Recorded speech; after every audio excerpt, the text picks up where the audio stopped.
Principles for Success, an ultra mini-series adventure in 30 minutes and in 8 episodes. Episode 1, The Call to Adventure.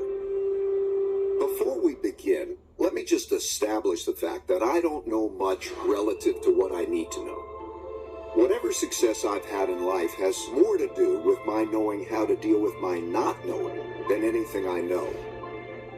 That I should be telling other people what to do sounds kind of presumptuous to me, but I'm going to do it because I believe that the principles that have made me successful could help others achieve their own goals. I'm now at a stage in my own life in which it is much more important to me to pass along what I've learned about how to be successful than to seek more success for myself. What you choose to do with these principles is up to you. You have to be an independent thinker because only you can develop your own principles based on your own values. This brings me to my first and most fundamental principle, which is that you need to think for yourself about what is true. So let's get started. Early on, I discovered I needed principles. Principles are smart ways for handling things that happen over and over again in similar situations. There are principles for everything, from skiing to parenting to cooking and so on. I'm going to share some of my most important overarching life principles that influence how we approach everything that we do. I didn't start out with principles. I acquired them over a lifetime of experiences, mostly from making mistakes and reflecting on them. My life principles are simple, but they're not complete. I still struggle to make the best decisions, and I still make mistakes and learn new principles all the time. This is the reality. At the beginning, I needed to escape the conventions that surrounded me, which meant that I needed to think for myself. Unless you want to have a life that is directed by others, you need to decide for yourself what to do, and you need to have the courage to do it. But I didn't know that at first. I only learned that from going on my adventure. Looking back on my own journey, I now see that time is like a river that carries us forward into encounters with reality that require us to make decisions. We can't stop our movement down this river, and we can't avoid the encounters. We can only approach them in the best possible way. In your lifetime, you will face millions of decisions. The quality of your decisions will determine the quality of your life. Over the course of my lifetime, the most valuable things I've learned were the results of mistakes I reflected on to help form principles so I wouldn't make the same mistakes again. These principles took me from being a very ordinary middle-class kid from Long Island to becoming very successful as judged by conventional measures. They also gave me the meaningful work and meaningful relationships that I value even more than these conventional successes. People often ask me how I did it. I can assure you it wasn't because of my uniqueness as a person. It was the result of a unique approach to life I believe almost anybody can adopt. It starts with embracing reality and dealing with it. The path you take in life is your most important decision. In my case, I wanted my life to be great, and I feared boredom and mediocrity more than I feared failure. Since I didn't start out with money, and I didn't need much more than a bed to sleep in and food to eat, I could skew my decisions to pursue my adventures. So ever since I was a kid, I ran after the things I wanted, crashed, got up and ran again, and crashed again, and each time I crashed, I learned something, got better, and crashed less. By doing that over and over again, I learned to love this process, even the crashing part of it. Through it, I encountered reality, and I learned how to deal with it, which inspired another one of my most fundamental principles, which is that truth is the essential foundation for producing good outcomes. By truth, I don't mean anything more than the way the world works. I believe that we were given the laws of reality by nature. Humans didn't create them, but we can use them to foster our own evolution and achieve our goals. Realizing that made me a hyper-realist. By which I mean I became someone who has discovered the great rewards of deeply understanding, accepting, and working with reality as it is, and not as I wish it would be. When I say I'm a hyper-realist, people sometimes think I'm saying that dreams can't come true. That's absolutely not true. Without pursuing dreams, life is mundane. What I mean is that, to me, hyper-realism is the best way to choose one's dreams and then achieve them. Having big dreams, plus embracing reality, plus having lots of determination, will bring you a successful life. I believe this formula is true for everyone. But what does a successful life look like? We each have to decide for ourselves what success is. I don't care whether you want to be a master of the universe or to live under a palm tree or anything else. I really don't. Each of us chooses goals based on our values and decides on the best path to achieve them. But we all need approaches to making decisions that work well, especially when facing problems, mistakes, and weaknesses that stand in our way. To succeed, we must embrace all our realities, especially the harsh realities that we wish weren't true. At first, looking at these harsh realities caused me a lot of pain, but I learned that this pain was just psychological, and that my seeing things differently made all the difference. I came to view problems like puzzles that would reward me if I could solve them. They would help me deal with the problem at hand, and they would give me principles for dealing with similar problems in the future. I learned to treat pain as a cue that a great learning opportunity is at hand, which led me to realize that pain plus reflection equals progress. Meditation has been invaluable in helping me see things that way. I found that when I calmed myself down and embraced my realities and dealt with them, the rewards brought me pleasure and the pain faded. Each of us has the unique capability to think logically, to reflect on ourselves and our circumstances, and to direct our own personal evolution. Doing this well is just a matter of following a simple 5-step process. We've discussed how important it is to reflect carefully after experiencing pain. When I did this, I was usually able to discover principles that would prevent me from repeating the same mistakes in the future. And I could see that being successful simply consisted of 5 steps. Step 1 is to know your goals and run after them. What is best for you depends on your nature, so you need to really understand yourself and know what you want to achieve in life. Step 2 is to encounter the problems that stand in the way of getting to your goals. These problems are typically painful. If handled badly, some of them can lead to your ruin. But to evolve, you need to identify those problems and not tolerate them. Step 3 is to diagnose these problems to get at their root causes. Don't jump too quickly to solutions. Take a step back and reflect in order to really distinguish the symptoms from the disease. Step 4 is to design a plan to eliminate the problems. This is where you will determine what you need to do to get around them. And step 5 is to execute those designs, pushing yourself to do what's needed to progress toward your goal. A successful life essentially consists of doing these 5 steps over and over again. This is your personal evolution, and you see this process everywhere. It's just a law of nature. Think of any product, any organization, or any person you know, and you will see that this is true for them. Evolution is simply a process of either adapting or dying. Conceptually, it looks just like the 5-step process I've described.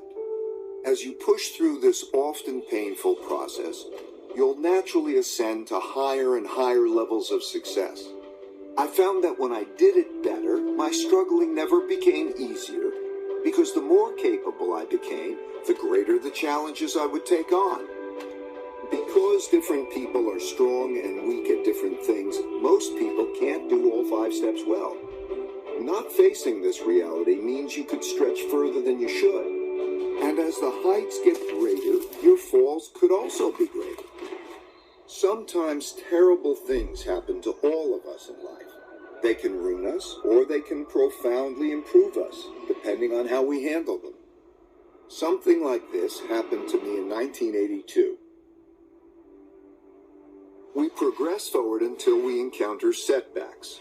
Whether or not we get out of them and continue forward, or spiral downward, depends on whether or not we're willing to face the failure objectively and make the right decisions to turn the loop upward again. Something terrible happened to me in 1982, when I bet everything on a depression that never came. The period between 1979 and 1982 was one of extreme turbulence for the global economy, the markets, and for me. And I believed that the U.S. economy, with the world economy tied to it, was headed toward a catastrophe. This view was extremely controversial. I wanted the great upside and very publicly took a big risk and was wrong, dead wrong.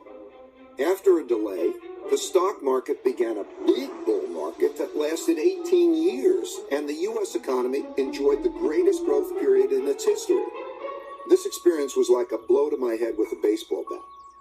I had to cut my losses so that my company, Bridgewater, was left with one employee, me. I was so broke I had to borrow $4,000 from my dad to pay my bills. But even worse was having to let go the people I cared so much about.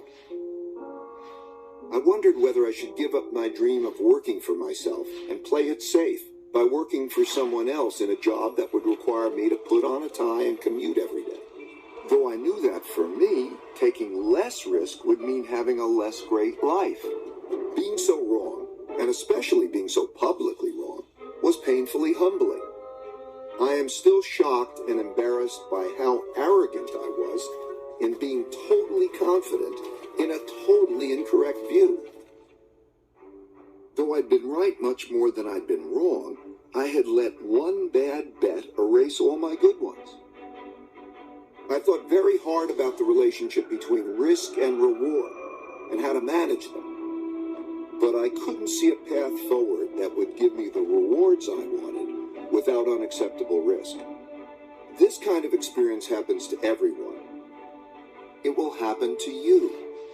You will lose something or someone you think you can't live without, or you will suffer a terrible illness or injury, or your career will fall apart before your eyes. You might think that your life is ruined and that there's no way to go forward, but it will pass. I assure you that there is always a best path forward, and you probably just don't see it yet. You just have to reflect well to find it. You have to embrace your reality. Sometimes things happen that are hard to understand. Life often feels so difficult and complicated, it's too much to take in all at once. My deep pain led me to reflect deeply on my circumstances. It also led me to reflect on nature because it provides a guide for what's true. So I thought a lot about how things work, which helped to put me and my own circumstances in perspective. I saw that at the Big Bang, all the laws and forces of the universe were created and propelled forward, interacting with each other as a perpetual motion machine, in which all the bits and pieces coalesce into machines that work for a while, fall apart, and then coalesce into new machines. This goes on into eternity. I saw that everything is a machine. The structure and evolution of galaxies, the formation of our own solar system, the makeup of Earth's geography and ecosystems, our economies and markets, and each of us. We individually are machines made up of different machines. Our circulatory system, our nervous system, that produce our thoughts, our dreams, our emotions, and all the other aspects of our distinct characters. All of these different machines evolve together through time to produce the realities we encounter every day.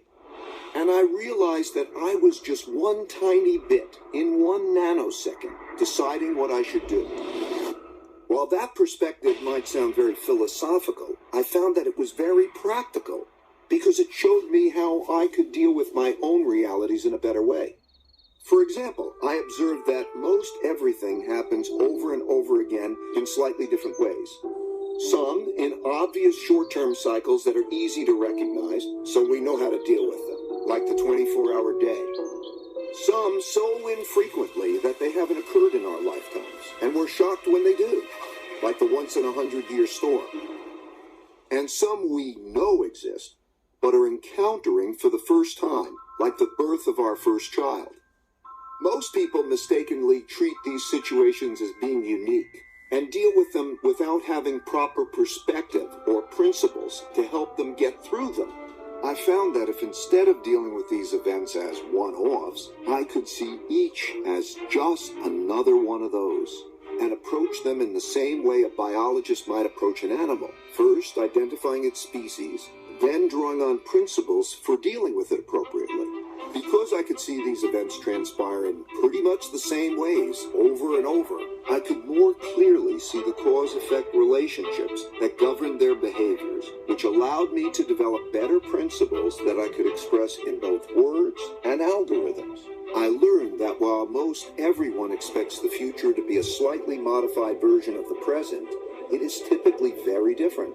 That's because people are biased by recent history and overlook events that haven't happened in a long time, perhaps not even in their lifetime, but they will happen again. With that perspective, I realized that what I missed when I mistakenly called for a Great Depression was hidden in the patterns of history, and I could use my newfound knowledge of these patterns to make better decisions in the future. And when I thought about my challenge, balancing risk and reward, I realized that risk and reward naturally go together. I could see that to get the most out of life, one has to take more risk, and that knowing how to appropriately balance risk and reward is essential to having the best life possible. Imagine you are faced with the choice of having a safe, boring life if you stay where you are, or having a fabulous one if you take the risk of successfully crossing a dangerous jungle. That is essentially the choice we all face. For me, the choice was clear, but that doesn't mean the path forward was without challenges. I still needed to face two big barriers that we all must face. I can't tell you which path in life is best for you, because I don't know how important it is for you to achieve big goals relative to how important it is for you to avoid the pains required to get them.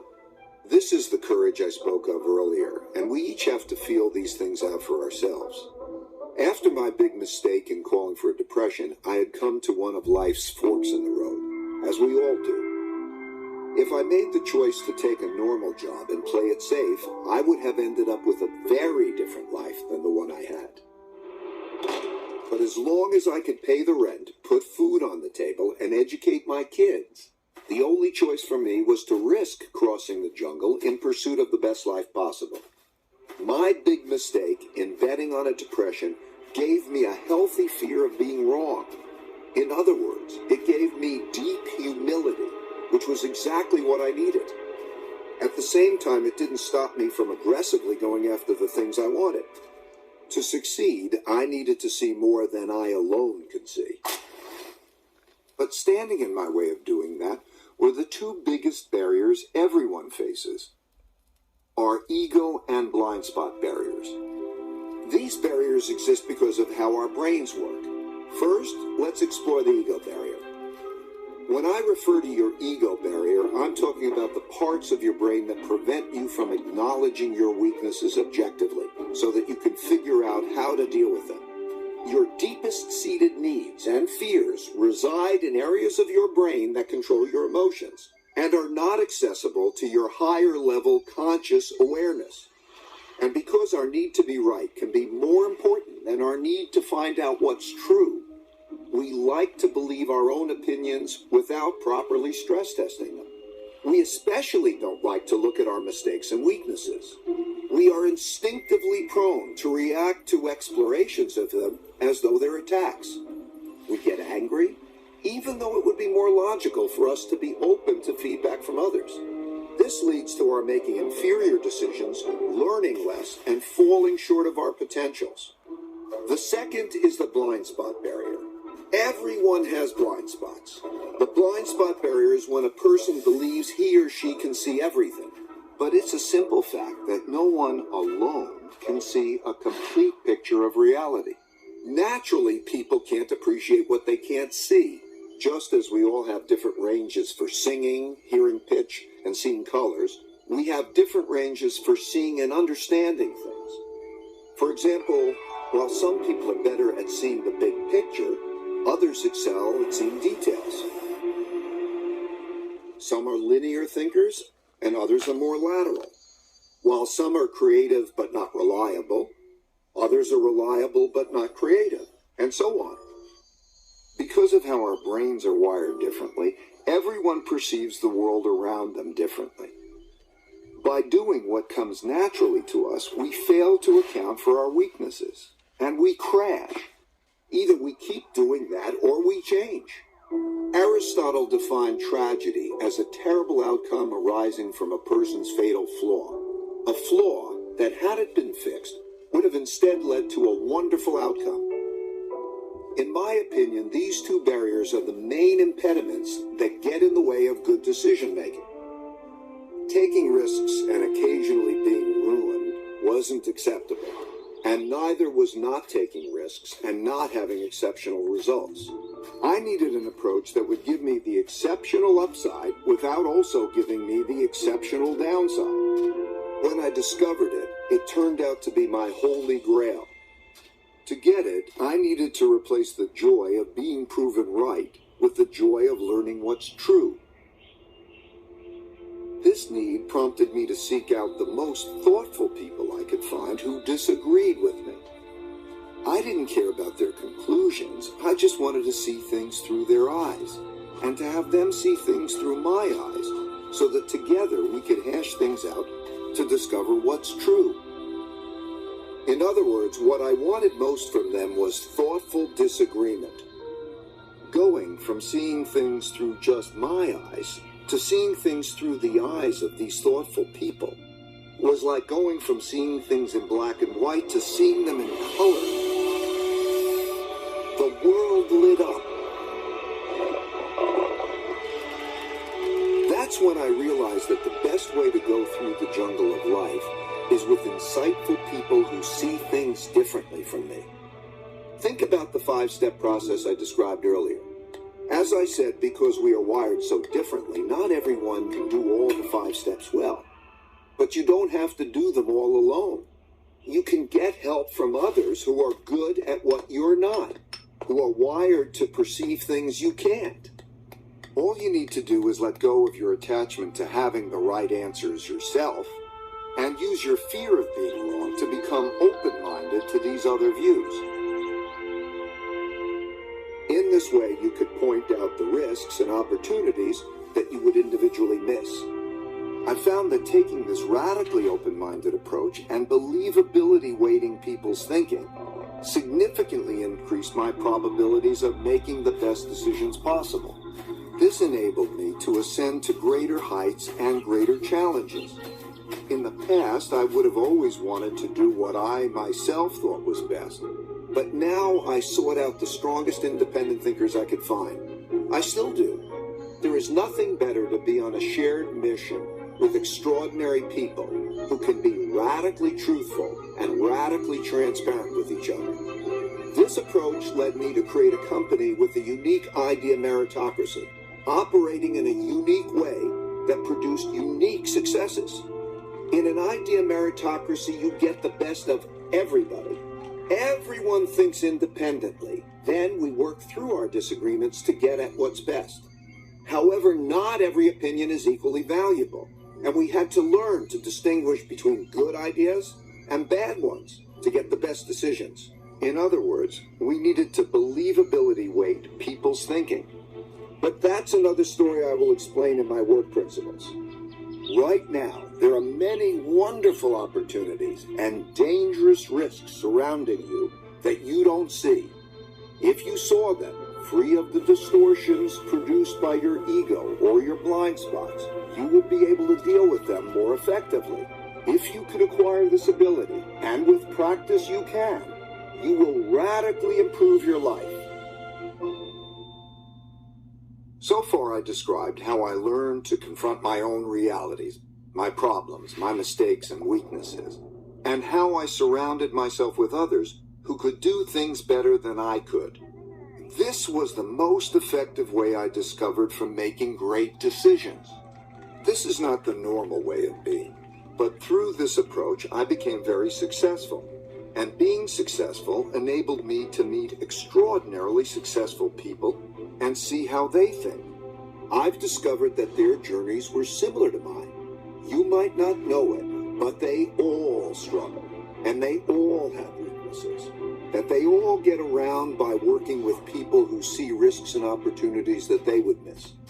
Over time, I learned that by nature, most people's greatest strengths are also connected to their most significant weaknesses.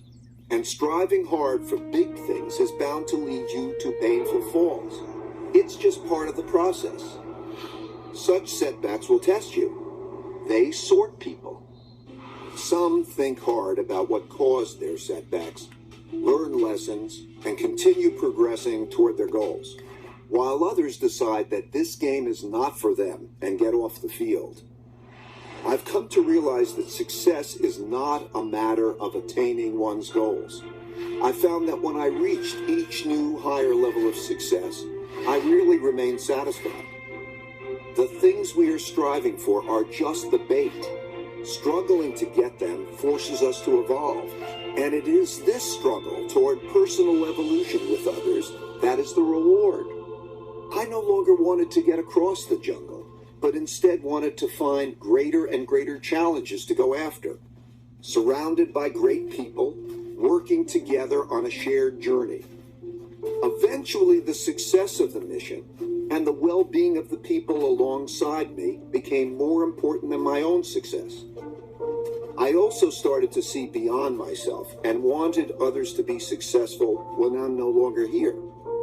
I realize that if I fail to do that, I will be a failure. I struggle with this now. We all struggle with different things at different times, until we either choose to give up or until we die and become part of the larger evolutionary story. This is how all machines work and are recycled through time. When a machine breaks down, its parts go back into the system to become parts of new machines that also evolve through time. Sometimes this makes us sad because we become very attached to our machines. But if you look at it from the higher level, it's really beautiful to observe how the machine of evolution works. Now you must decide for yourself how you will evolve. Forget about where these principles came from. Just assess whether or not they are useful to you and evolve them to suit your own needs. As with all of life's decisions, what you do with them is ultimately up to you. My only hope for you is that you have the courage to struggle and evolve well to make your life as great as it can be.